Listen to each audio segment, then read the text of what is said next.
अरे अरे अरे अरे अरे, या पाकिस्तान क्रिकेटची काय वाईट हालत झाली आहे. यांच्याकडे बघून फक्त एकच गोष्ट म्हणावीशी वाटतीये, आता तू मरून जा. इंडिया सोबत भांडण करता करता, इंडियाला शिवाय घालता घालता यांनी स्वतःचीच मारून घेतलेली आहे.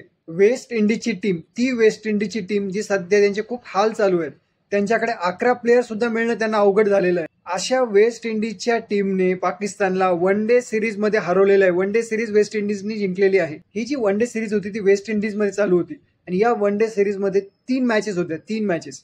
पहिली जी मॅच होती ती पाकिस्तानने तर जिंकली, 5 विकेटने जिंकली, पण दुसरी मॅच परत वेस्ट इंडिजने जिंकली. वेस्ट इंडिजने ती जी मॅच होती दुसरी ती 5 विकेटने जिंकली. आणि जो तिसरा वन डे होता त्या वन डे मध्ये वेस्ट इंडिजने 294चं टार्गेट दिलं होतं आणि पाकिस्तानची टीम 92 रन्सवर ऑल आउट झाली. 92 रन्सवर. म्हणजे वर्ल्ड क्रिकेटमध्ये सध्या जर कुठली सर्वात खराब टीम असेल तर ती पाकिस्तानची क्रिकेट टीम आहे. आणि यांना लाज सुद्धा वाटत नाही यार. हे तोंड वर करून इंडियाला शिवाय देत राहतात, इंडियाला काहीतरी काही बोलत राहतात. अरे यार, तुम्ही इंडियाच्या क्रिकेट टीम सोबत तुलनाच करू शकत नाही. पुढचे 1000 वर्ष जरी गेले, 1000 वर्ष, तरी तुम्ही इंडियन क्रिकेट टीमला मॅच करू शकणार नाही. या पाकिस्तानवाल्यांची ती 2 लेजंड्स, बाबर आझम आणि मोहम्मद रिजवान, या दोघांचे तर सध्या असे काय परफॉर्मन्स चालू आहेत ना.